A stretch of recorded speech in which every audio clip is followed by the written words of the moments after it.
Welcome, ladies and gentlemen. Thank you. This is part 3 of our Series 1 presentation and meditation meeting for Sunday, June the 20th, 2021. We're partway through a presentation by Sandy Glaze and Betty Ann Perk discussing abuse, trauma, how to heal, how to move beyond, how to raise our consciousness, repair our energy. Thank you. Over to you, Betty and Sandy. All right. I actually have some really good comments and touching on some things I actually did want to touch on today. And from Blue Storm, again, this is all conditioning for black magic rituals. They call it alchemy to gain energy and be immortal. Absolutely. And today is the summer solstice. And today is a very high holiday for these people. And that's why this is a beautiful thing to shine a light on what they do so we can stop it. And we have the power to do that. At the end, I actually want to talk about the solstice in Eastern time is at 11:31 this evening. So just as we wrap up, it's a really good time to actually maybe do a personal meditation on healing, not just our planet, but ourselves as we move forward into the new paradigm, because I do believe that is where we're going. Awareness is important. Healing is critically important. And then where do we go from there? It's all about the future. We need to know what happened in the past. History is important, but then where do we go to create that beautiful new future and the paradise that we actually all want to live in? And I know that this is a difficult subject, and Sandy is excellent. I mean, honestly, excellent. And I know I've said it before, Sandy, on this call, but she is a wealth of knowledge. And if anybody wants more information, because I know she's got a ton more, she is the woman to go to. But as we go through this and that healing process, and just before we left, we talked about, this over-sexualization of children, and as parents and caregivers and anybody who's taking care of children have abdicated, unfortunately, our responsibilities. And we talked about that when we chatted before, Pamela, about teaching children about sex and teaching. We were never taught, right? We weren't taught. Our parents didn't know how to do it. It was always a taboo subject. It was difficult. How do you do this? The birds and the bees. And the kicker is it's all about, I think, because this is how I have taught people, and youngsters who've asked questions about sex and, what it's like and when should you do it and all that stuff. And I always come back, it's always heart-centered. And especially I'm a woman, so I can come from it from a woman's perspective. But I think it's true for both men and women. They've just been trained differently. We've brought them up differently.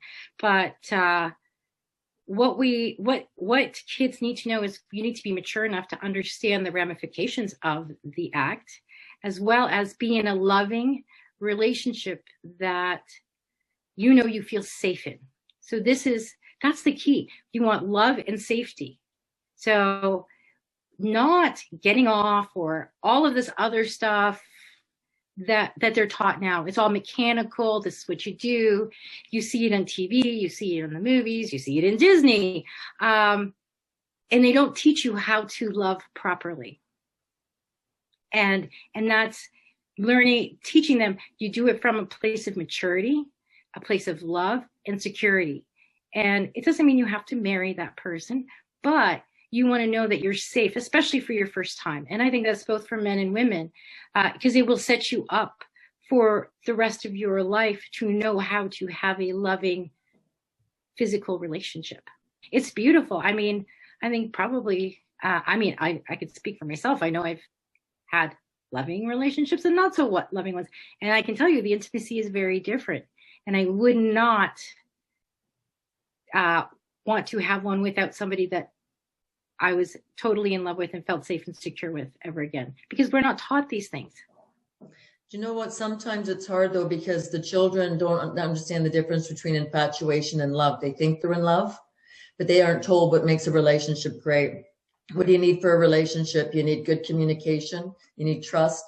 You need fidelity. You need selflessness. You need commitment. There's so many things I remember one time walking through the bush, and I had said, I put it out there that I wanted to coach a teen. And I'm walking through this trail, and there's a girl sitting on a log reading the book about the Tao.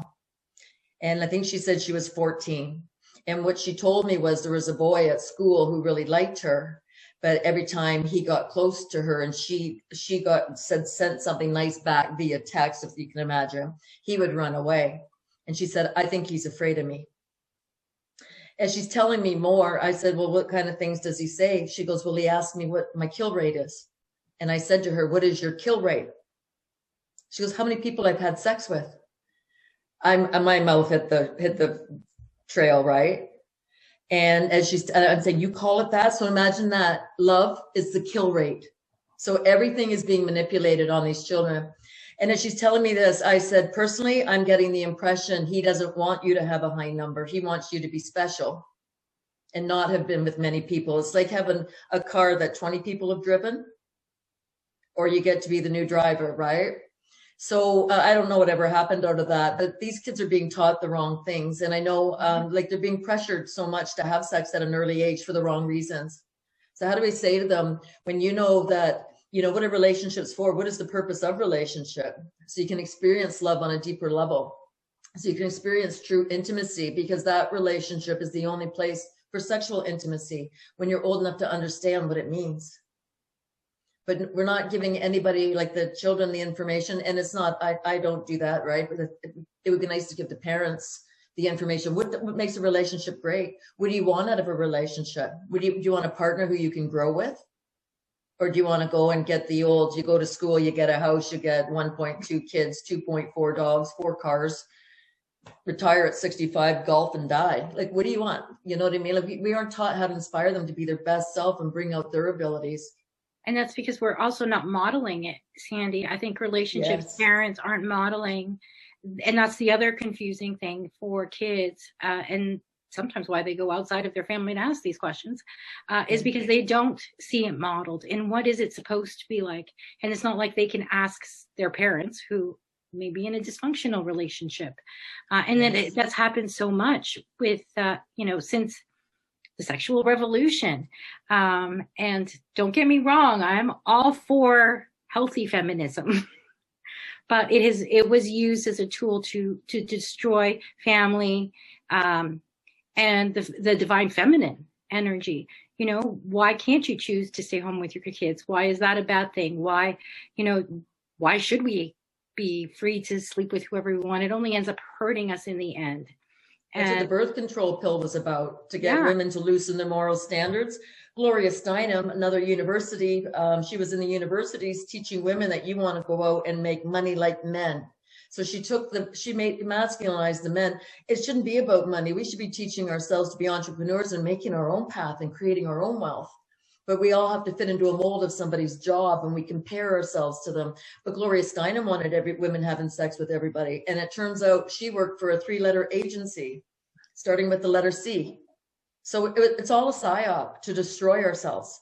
So when we realize how powerful our sexuality and sensuality is, if it wasn't this powerful, our sex, life force, energy, they wouldn't be trying to take it from us.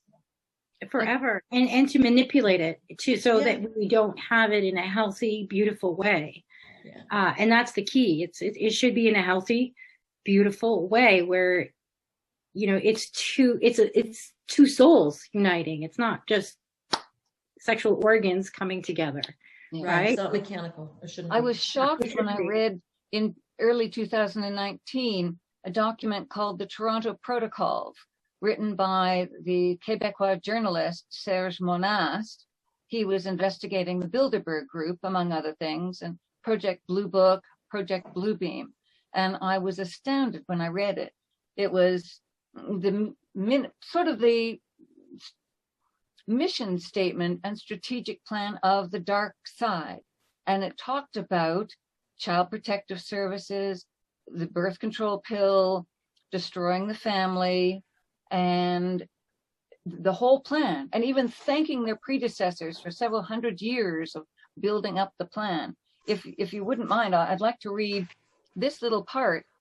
For the success of our world plan, the red plan, it is necessary for us to make implant in all the Western societies of the 1970s offices for the protection of children, among which the officials of young intellectuals without experience, freshly out of universities, where are highlighted our internationalist principles.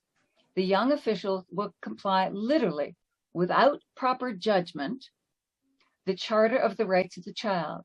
Who will dare to oppose this without being identified at the same time with the barbarians of the Middle Ages? The Charter, painstakingly developed in our lodges, will finally eliminate any parental authority in the family by shattering people fiercely opposed to one another for the protection of their personal interests. It will encourage children to denounce parents as very authoritarian because they're too traditional or too religious. It will contribute thus to subjecting parents to collective psychosis of fear, which inevitably will cause, in a general way in society, a relaxation of parental authority. Thus, we shall have succeeded in the first instance to produce a society similar to that of Russia of the 1950s, where children denounced their parents to the state, and this we shall do without anyone noticing, thereby transferring to the state the parental role. It will be much easier thereafter for us to monopolize one by one all of the responsibilities that had until date been the exclusive responsibilities of the parents. This is how we can be considered by all as an abuse against children, the traditional religious education of the Judeo-Christian origin. At the same time, understand this well. Our goal is not to protect the children or anyone from another, but to cause the collapse and subsequent fall of nations, which are a major obstacle to the implementation of our new world order.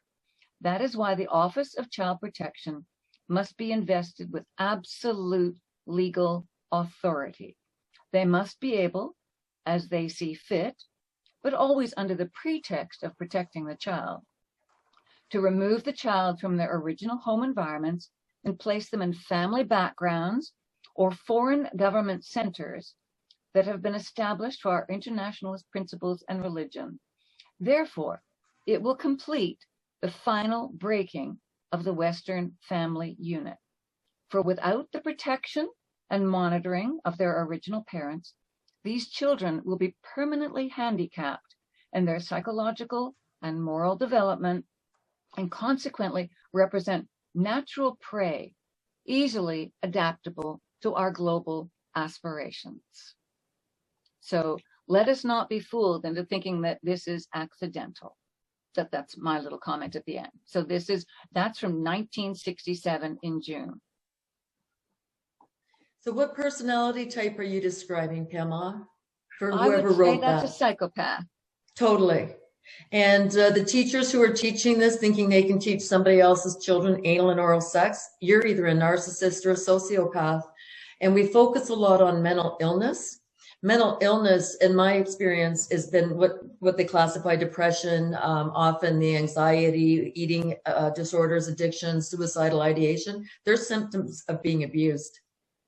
Where the real mental illness is the personality disorder, these heartless people who can't understand how amazing humans are and that they deserve protection and a great life.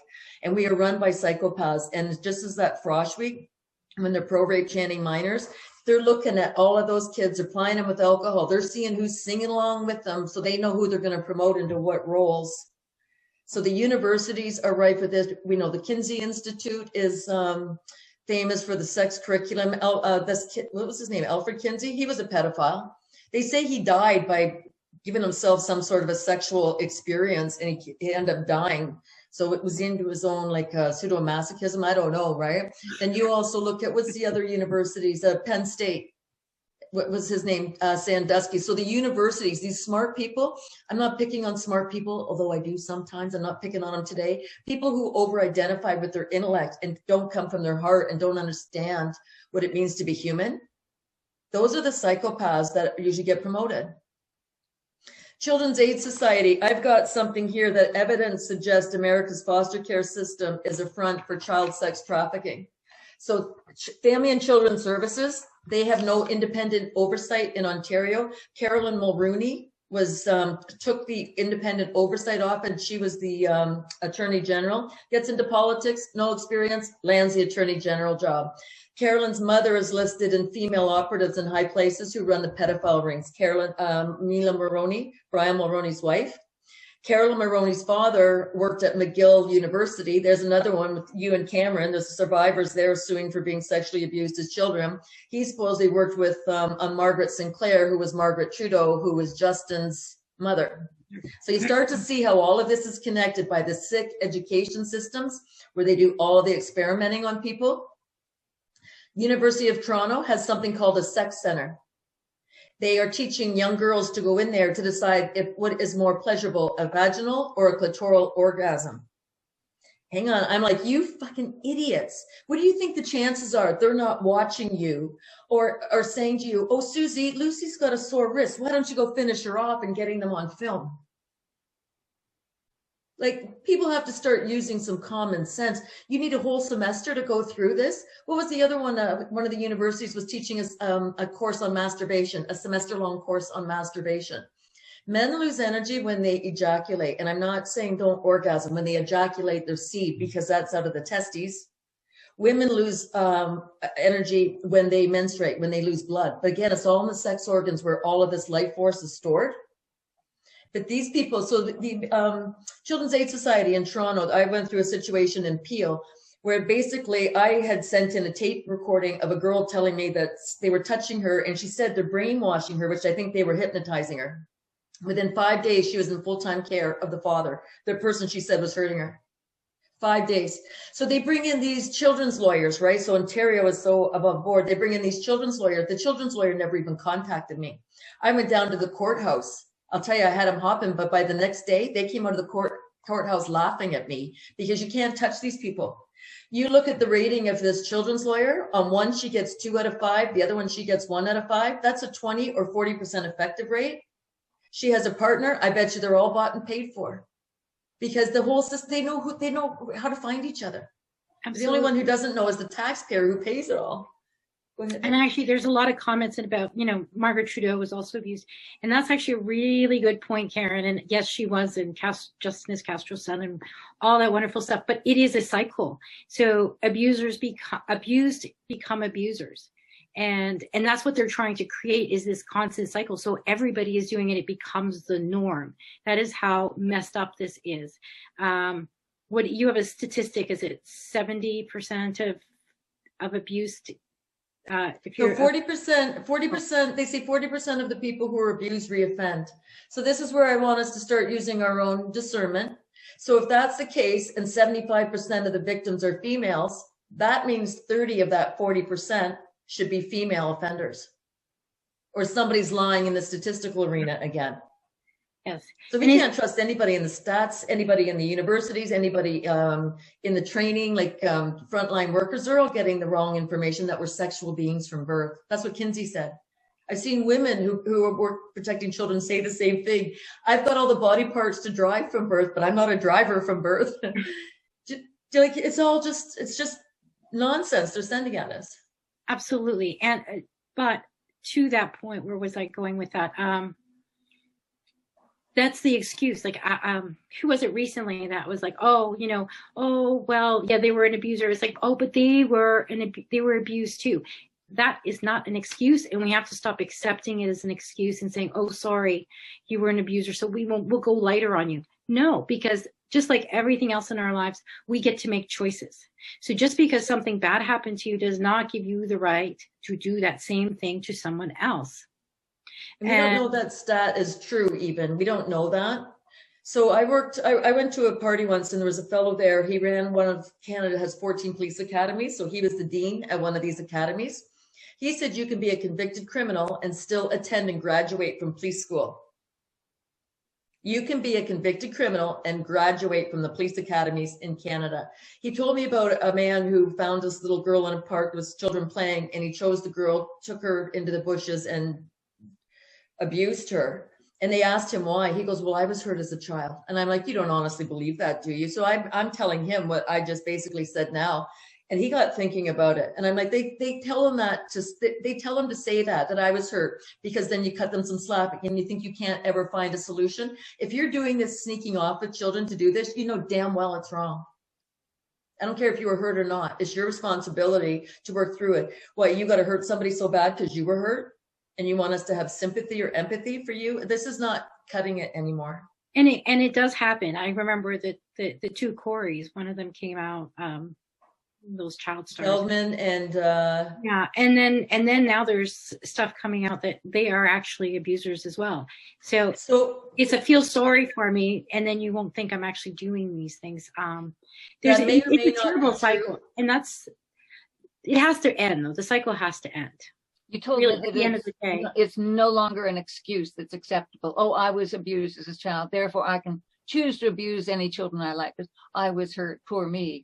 But okay, hang on. Saying the responsibility of they can make a choice to heal. Absolutely, and that's the point I'm getting at. Yeah, is we actually all make choices. You know, hang on though, guys. It's not all said as plain as that. So the Feldmans, if they were at parties, they would have been told to do things to other kids at the time as they were kids as well. There's a whole new level of abuse that comes with the satanic ritual abuse. I worked with a fellow in the secret space program, and I cleared him, and he was upset because, and many of those people have come out and said they had to do horrible things to children. I won't go into some of them. They are so disgusting.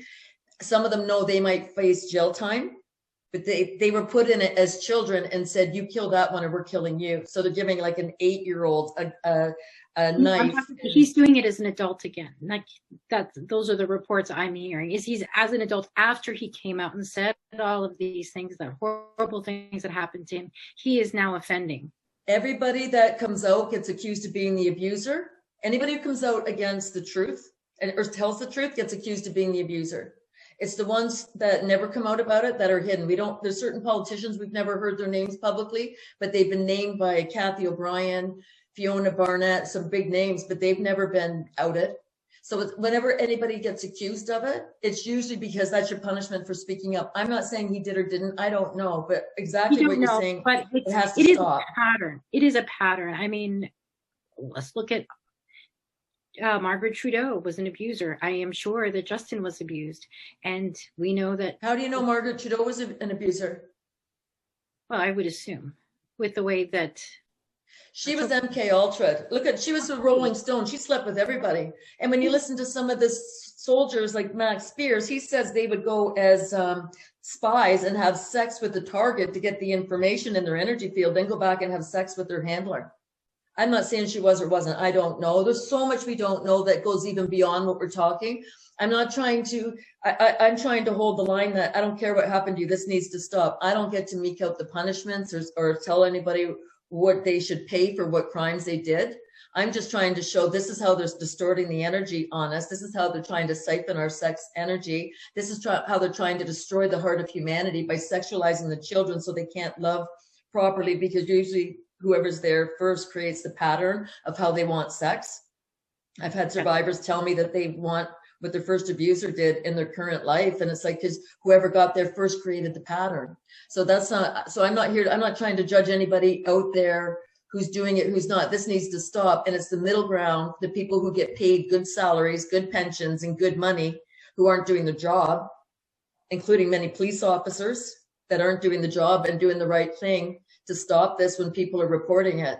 So I read something that one of the police forces, they're just learning now not to say, just relax, just calm down, because the physical body can orgasm during a violent sexual assault. It doesn't matter. It's the suction that it creates. And then the police are just being told now to not say, calm down, just calm down, because that just sparks her right up. Because she's just been having orgasms, or the sexual tension is like a brake stand on her nervous system. So why aren't these guys taught this? Because the whole system is designed to protect the abusers who we never hear about. And that's what I'm saying. I'm not saying it's okay on any level, but I know anybody who speaks out. Who was it? Vic Towes. He spoke up about pedophilia. Next thing you know, in his adult life, supposedly he started dating the babysitter that he had beforehand. Supposedly nothing had happened, but they called him the pervert. Whoever speaks out gets called the pervert. I spoke up when I first started speaking up. Somebody was on my computer and didn't X out the, like they didn't put the airplane mode on. I came in and there's just pictures of porn on my screen, and they had the little semen dots on the bums of the girls. Like, you know what I mean? Like whatever, I don't know what that's all about, but that's what they had there. I hit the X, it exploded and went into all my pictures. Could you imagine if I showed anybody my pictures? So it was all adult porn. This is what happens when you speak up, you get targeted. So look at Senator Nancy Schaefer in the United States in Georgia spoke up about CAS. Her and her husband, supposedly murder-suicide. They were both killed. I learned about that in 2010. I was helping some families locally who were just having a horrendous time with Child Protective Services. I would go into the courts and dress like a lawyer, but just sit there quietly. I mean, I gave out money, I gave out hugs, I hugged people, I gave them information. I still remember one lovely young couple. They had baby, 6-month-old twin babies and a 3-year-old, and they'd reported to Family and Children's Services that their 3-year-old had been abused. Well, Family and Children's Services popped in and took all 3 children, including the 6-month-old twin babies, took them from the parents and accused the parents. Totally. And you think these women don't know? Well, it was just shocking that these poor parents, I mean, I felt fairly fortunate. I've been able to read legislation and look up websites, but I learned that there was a pecking order for Child Protective Services to target families to take the children into custody. At that time, when I was learning about Nancy Schaefer and the people in Canada standing up, I learned about Randy Hillier. He was standing up with truth back in 2010 against Family and Children's Services. And a lot of people think that Family and Children's Services are a government agency. They are in some countries, but I was shocked to learn that in Ontario, they're just a charity and they report to no one. They tell the police what to do. And I heard about Nancy Schaefer standing up in the United States, a senator, and so she had, she and her husband died, this suspected murder-suicide, how convenient. But then it's only in recent years I've discovered that, she wasn't just exposing corruption of children being taken their families. She was probably trying to expose the fact that Child Protective Services are a major funnel for the sex trafficking. And then the parents, the real parents, are told, your child ran away from the group home, and the child is never seen again. So what can we do to stop this? We've got millions of children going missing every single year, and most people haven't a clue. What are your suggestions? What we're doing right here is going to help stop it, just because we're not believing them anymore. When you look at the frontline workers, I've gone up against a couple of them, and the one caseworker, they know they were stealing that child, and she sat and tried to steer me down in the courtroom, and you can imagine what energy I conjured up and just looked right at her, and it was like, back at you there. But they knew you can't touch them. The judge deferred to the children's aid lawyer and says, how do you think we should proceed with this? And I'm sitting here going, the judge is asking Children's Aid Society lawyer how to proceed? I ended up writing out like a sheet and a half of all the things, the irregularities I saw. And I'm fairly astute, but I don't know the court system, but I'm sitting here watching things that just didn't make sense. So it's all just a charade. So the stenographers are in on it, and maybe I'm not saying they're sex offenders, but they get paid to turn a blind eye. So the morality is what's missing in people who work in the system. The integrity is missing. Do you know how many social workers I tried to reach out to? They say, children are having sex younger and younger nowadays. How do you know? Are you talking to kids about it? How do you know what got them started? Or are you putting the seed in their head that children are having sex younger and younger? So they say, children are having sex younger and younger. So it's all bullshit. It's all a lie. Right through the whole system. The whole thing needs to be called out. But where's your politicians in Alberta in 2000 and I think 14 or 2015, they had found Children's Aid Society. They had announced that 500 children had died in a certain, like a 5-year period. It turned out the number was really 1,500.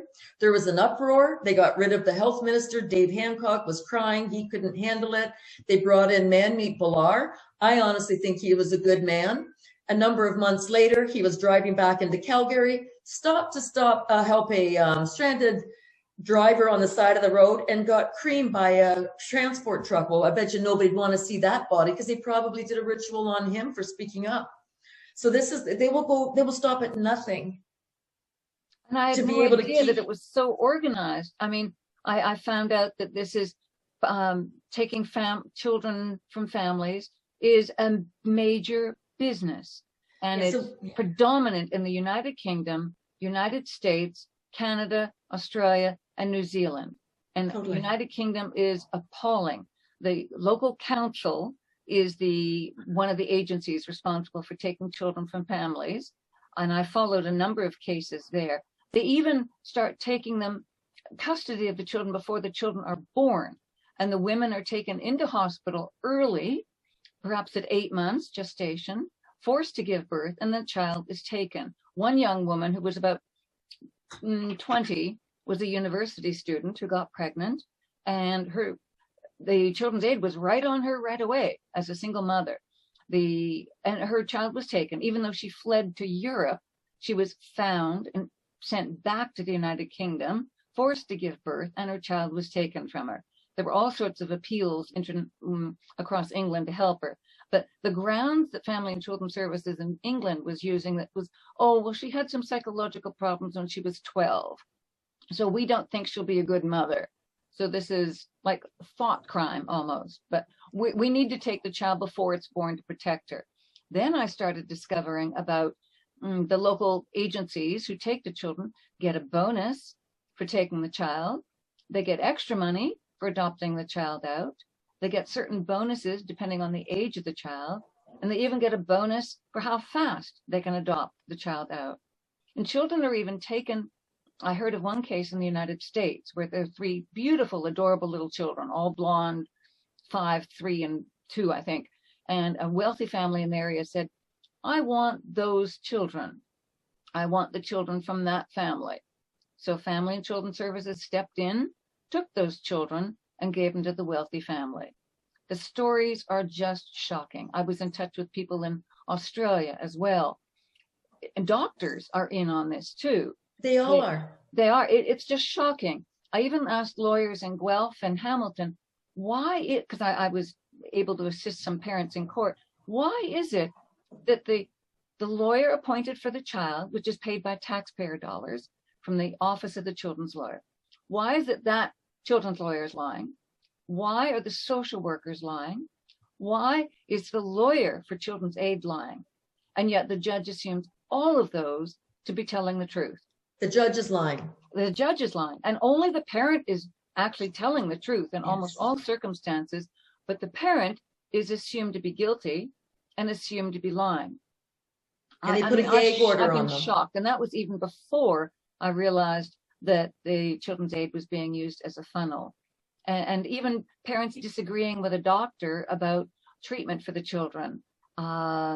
Emergency. You can get mentally ill for that. You can be diagnosed as mentally ill for refusing the doctor's recommendations or saying, I want a second opinion. This is how satanic our system is. Well, and they've also glorified mental illness, with the Bell, what's that day that they have for mental illness? Bell, Let's Talk. Let's talk. Yes. And so it's a wonderful way to actually get on your medical record that you're depressed, because now it's cool because look, all these athletes and stars, they have depression and they have bipolar and they have this. So let's go get a diagnosis, and that gets on your permanent record. And then guess what? Then the cycle all starts again. And so that's what has to end. And this is actually, it's also the beauty of what's happened in the last year. Hospitals are empty. Doctors are not getting the patients in because nobody wants to go. Even the people who bought in are afraid to go see the doctor. They're afraid to go to the hospital. They're afraid to do it. I know my mom, the doctor wants just like everything she wants is call again next week, so they can run it through OHIP, run it through OHIP. It's like, when will I ever get anything done? But they're losing money. They're all losing money. And so this is a good thing. This is a good thing because this is collapsing on them. Yes. And that's what we have to remember. So yes, all of these horrific things. And I mean, I was watching the commentary and it's disgusting. It is horrible. But what we need to do is we need to see it for what it is. And then we have to imagine what we want. And we need to heal from that past to really bring in that new that we want. And the healing is very important and very powerful. And everything is energy. Everything. You know, my water bottle, it's just energy. It's only in this solid form because we're in this 3D realm, right? We all know that. Everything is energy. And I remember early on, somebody was saying, yes, all energy creates blockages in our bodies, right? And that causes dis-ease in our bodies. Sometimes things go beyond just emotional things, but people like Sandy and I who do you know, clearing of emotions and walk you through that stuff can help. Absolutely. And I actually, before we got on, Sandy, you had that stat on how long it takes to help somebody with different types of therapies. And I want you to go through that because I think that's critical, important at this stage when we're looking at, all right, so now how do we heal? I know I have an issue. A lot of it we can do ourselves, but then sometimes you do need to ask for help. And then to know that there are people, good people, who are not in it to bilk you or deceive you in any way, but they're to support you through your healing process. And healing shouldn't take forever. Healing, No. You should be able to heal in a certain number of sessions.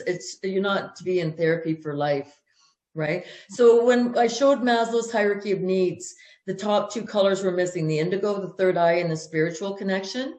The problem with cognitive sciences, that's hypnotherapy, behavioral therapy, and psychotherapy, they don't have any kind of a soul. There's no connection to the soul. They're not based on taking the soul into consideration.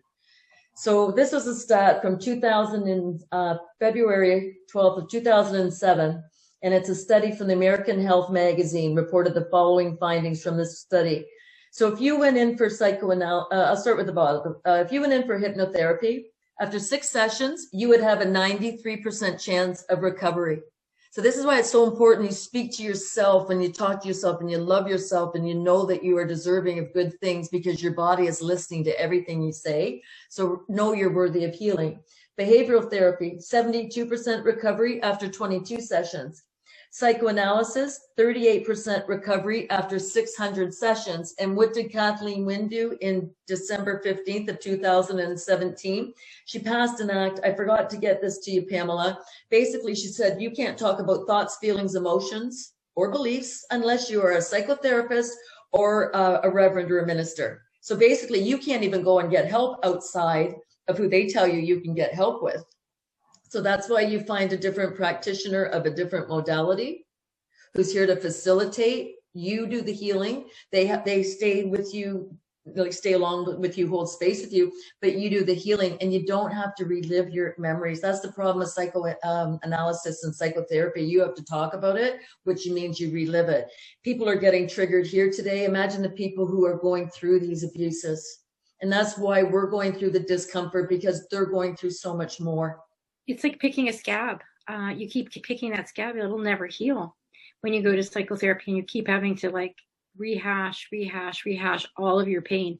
Instead, it is, I know for both what we do, you don't have to relive it. We just release it. We can identify it and release it. It doesn't have to stay. You don't have to go through the whole thing again.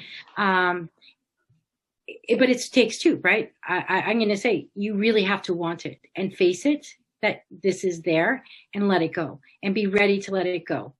And it's amazing what you will find on the other end of this after you've, does it probably a few sessions, and each one you feel lighter and lighter and lighter and lighter. And it becomes easier, and you start to learn how to take care of yourself and start to feel, oh, something isn't right.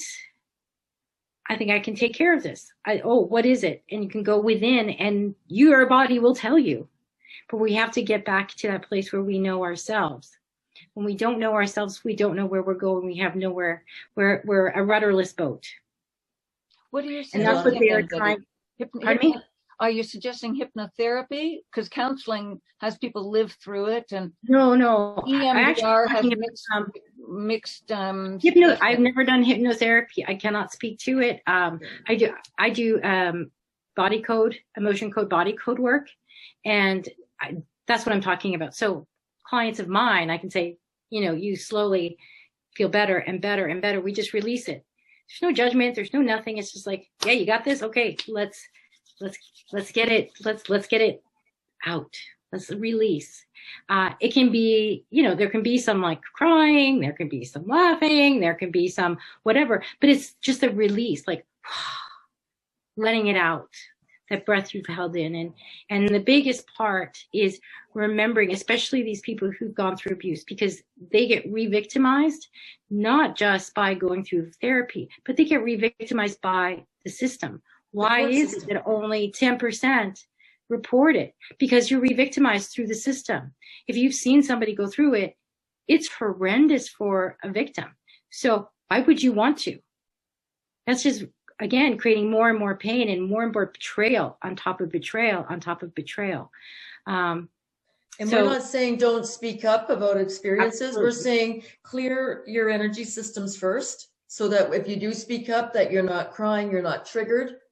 Because what happens in a lot of these situations, once you start clearing this and you start building yourself back up to where you are meant to be esteem-wise, and you start to know this wasn't you, this happened to you, because they always blame the victim. Everybody blames the victims because nobody wants to look at the enablers, the bystanders, the shame-based people, the narcissists, the sociopaths, or the psychopaths who are really responsible for it. They blame the victim. Everybody says, well, everybody's blaming them. It must be their fault. It must be the parents lying. All the court officials are saying they're lying. This is how a satanic system works. We have to remember the grooming. They can spend years grooming a child to the point, and I think Oprah said this once on her show, if you're really good at it, you can, she didn't say use the word grooming, you can groom them so that they don't even know it's happening. Totally. And they will want it. They think it's what they want, but it has been an entire manipulation over a long period of time. These people play the long game to get what they want. If you don't hurt them when you do it, they'll like it. Of course they will, because your sex organs are meant to feel pleasurable. And even from birth, we've seen the Kinsey reports where month-old babies, they were bringing them to multiple orgasm within a certain time period. That itself is just, that's torture. How many orgasms can people handle in a day? I think one of them, there was 24? I think it's 24 for like a 4 or 5 year old. She said it's disgusting. And these are prepubescent boys at the Kinsey Institute, which is another university. They're all the universities is really where they're being taught all of this, and they're teaching it to everybody, right? Somebody had asked me how to clear. When you're clearing energies, there's different ways you do it. So Betty was saying what she does. I use the body code as well and quantum energetics. You can go in and do like remote healing. You go in and you find it. But you got to work with somebody who knows how to read the energies and move the energies. And when we're saying this, all of this makes room. I like what you were saying earlier, Betty. When you start clearing this stuff out, you can't go too fast because you'll go too high in energy. It'll be too light. It'll be too much for your system. So you start releasing one emotion and another one and then another one. And then what you find is like a log jam. Once you take a few of the logs out, you realize it's easier to do. And whenever I'm clearing with people, you might find the abuser's energy is on you. You might find the enablers, the liars, because if you are sensitive, you've taken hits from those people. Sometimes the energies, the emotions aren't even yours. So we go through and we separate and take this off of you first. And then we look and see what is yours. If you were betrayed, let's say by somebody, and you told a parent and they didn't believe you, that would be a betrayal that still needs to be cleared in the whole mix of things. So you want to work with people energetically. You can move energy remotely. And this is what is really funny. Betty, I hope you tell your story about when you were out walking and the beat. I'll let you tell that story. The consciousness that's shifting, we're starting to see different realities. Things are glitching out of the system. So we're starting to see our consciousness with new eyes and what we can do with it and go beyond 5D even. but we can go in and start projecting our energy. So maybe we're going to be doing even more interesting things down the road and projecting our energy at the evil and just say, we see you, this stops, we see you.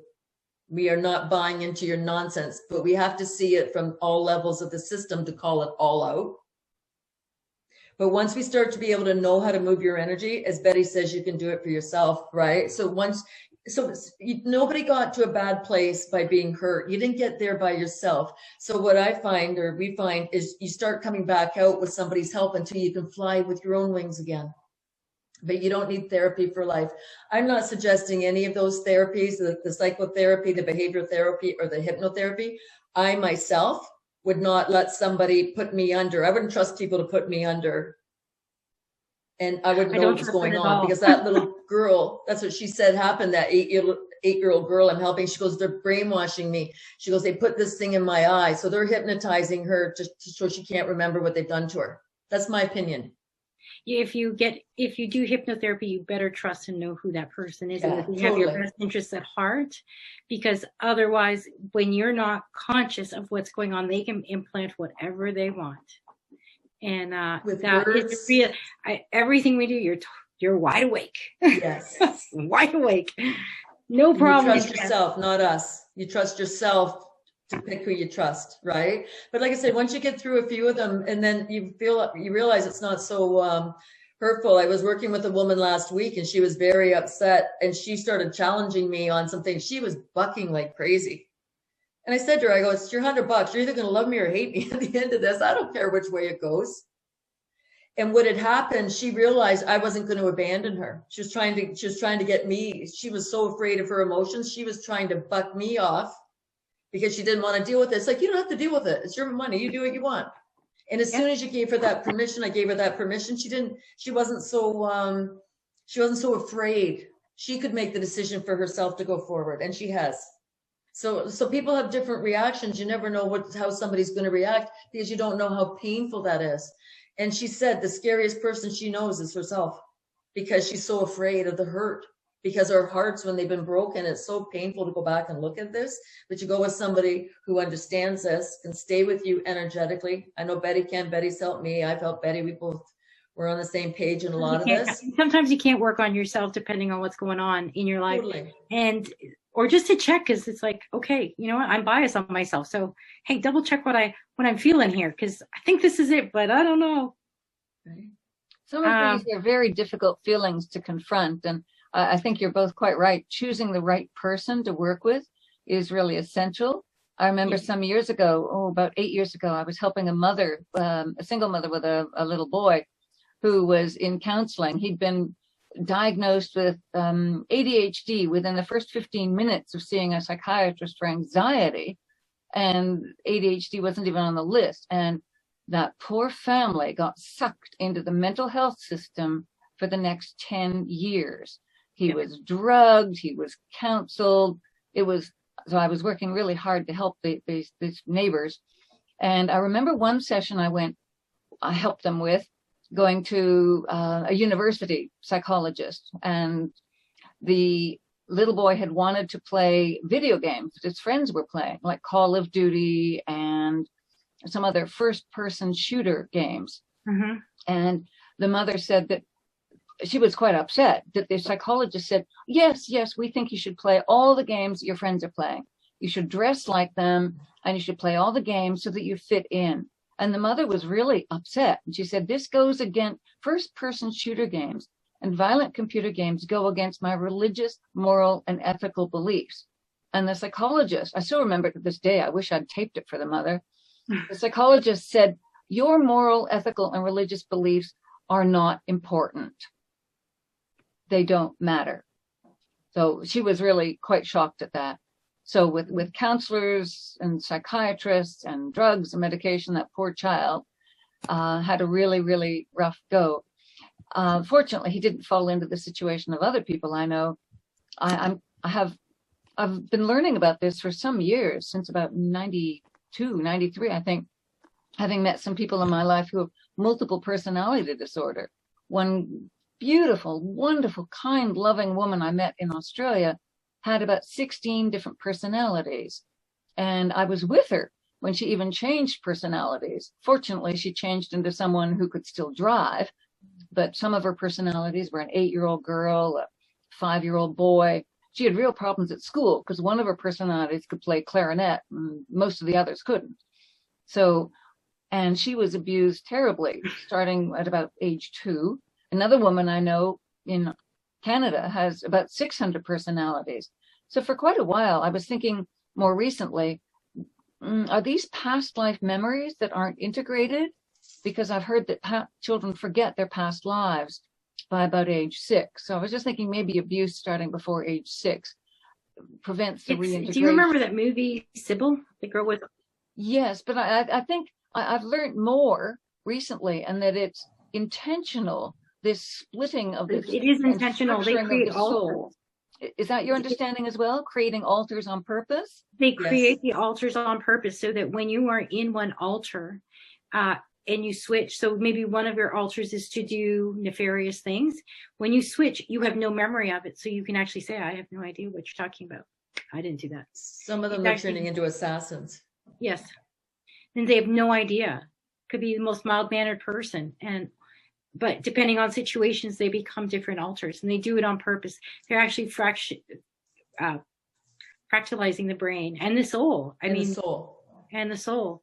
It's actually really it's horrendous, and that's why all of this stuff has to end. And this is what the child sex abuse does. It does take the soul out of the child. And when how I started doing this is I was financial planning, and people started telling me, they're giving me their life savings, but they're telling me that they were abused in childhood, and I would watch their eyes go blank as their souls left. And I would always make sure I never flinched, because I didn't want them to assume what I was saying, that I was judging them. But I watched the soul leave. And when I go back and do some of the work I do now, we have to go in and measure, see how much of the soul is in the body, and call it back. And I asked them, did you send your soul away, or did it leave on its own? Most of them, that's where they cry, because they're bringing their soul back in, and they go, I sent it away. They couldn't handle the pain, so they got their soul, they kicked it out because they were in so much pain. You think these animals that work in mental health and the police and the Children's Aid Society and the hospitals don't know this? And the educators, you think they don't know this? And this is where we're raising our consciousness, that we're not buying this anymore. Energetically, we're telling them, this is where you step off, people. We're done with your Satanism and your pathetic abuse of children and all their little games. What does that do to that child for the rest of their life? And usually they doubt themselves. Self-esteem issues come in. You can't love yourself if you doubt yourself. Self-esteem issues come in because you feel you're not worthy because nobody helped you, and then they lied about it afterwards. Like, this is just so if we can figure this out, why can't the experts figure this out? There's no piece of paper, like you said, but that psychiatrist, if that's who it was there, Pamela, there's no piece of paper that says their occupation is more qualified to be human than you. So this is what is so important, that we step in our power. So if somebody turns around and says, what do you know about this? You're not qualified. You're not a therapist. No, I'm not. I don't believe in therapy. I'm tired of having to get over and recover from something. I'm a coach. I show people how to bring their life back. So I don't even go down their dialogue when they say I'm not qualified, or when they bring their narcissism out and say, well, I'm a psychotherapist and I'm human. Do you know what I mean? Like, I don't even buy into their nonsense when they start telling us how special they are. I know this. I'm this. I'm this. No, that's your occupation. You got taught limited information about one field of study, maybe 2 or 3. That doesn't uniquely qualify you to be more human than the next person. And it does come back to your values, as you said, Pamela, your values and your morals. That's what creates a strong, solid foundation for your spiritual growth. Because it's your morality and feeling good about yourself and being your highest and best self and not getting duped, that all of a sudden now your energy's on flow the way we're meant to be. This is where we want to get back to. So we do raise our consciousness. And I'm not here to help everybody. I'm not saying that, but there are some people who genuinely just say, I don't want to do this anymore. I can't handle this. Then let's get your life back. I'll have compassion for you. I'll have empathy for you. I will not have pity for you, and I will not feel sorry for you. I'm sorry this happened to you, and I can't change it. It's not okay. But I can show you how to get your life back. And we bypass the system. Other than we got to figure out how to get it stopped. And I think there are going to be arrests and things happening. That's my sense. But when that happens, where are we going to be going? Are we going to say, yeah, and the rest of you who've all been lying about this, We see how you're doing it. We know the children's lawyers are not here for the children. They hire people who get weak results because they're not very good. So that's who they say the children's lawyer is. When you go and research some of these children's lawyers, and you find everybody says this person's evil, God will take care of this person. You ever wonder if they get hired because they get off on the pain they cause? We've never asked these questions. Maybe it's time we did. Where is it? Karen asked a question, and she says, can raising consciousness stop the tyrannical government? And absolutely, that is actually the key to it, because as we vibrate higher, we actually out-vibrate them. And that's the big part of this solstice, is actually if we can meditate after this is all done on our own and focus on raising not just our vibration, but the vibration of the earth, because that is what holds us. And that's, it gives us life, right? That's where our water, our air, our food comes from. And when we raise its consciousness, they can't stand it. Yes. They can't stand it. And all of the veils fall. The matrix falls. And it is a grid over us, keeping us down. And it's already starting. Like groups like this, there's groups like this all over the world. Talking about, what, it's not easy to talk about this ugly stuff. It's really sad that this is what the world has become, and so many of us were blind to it. But yes, it is happening, Gran. It is. I'll tell you that last week, 2 weeks ago, it was 2 weeks ago now, or 3 weeks ago now, I was walking the dog. I was walking my dog, and all of a sudden I was like, I was just being silly, and I have like glow in the dark white legs, and I was like, I was out in the sun in somebody's backyard. I wonder if they got any color. And I looked down, and all of a sudden everything switched. I was no longer on my sidewalk. I could smell sea salt in the air. I could see the blue sky and the water. I just assume it's the Caribbean, but it was like, and you could feel like this peace. It was like gorgeous. Split second, and then I was back, and I'm like, where the hell did I go? It's the matrix falling. It's actually consciousness rising to a point where they can't keep this matrix going, and that's what we want to do. Yes, that's so a beautiful example. We're gonna out-vibrate them. Out-vibrate them.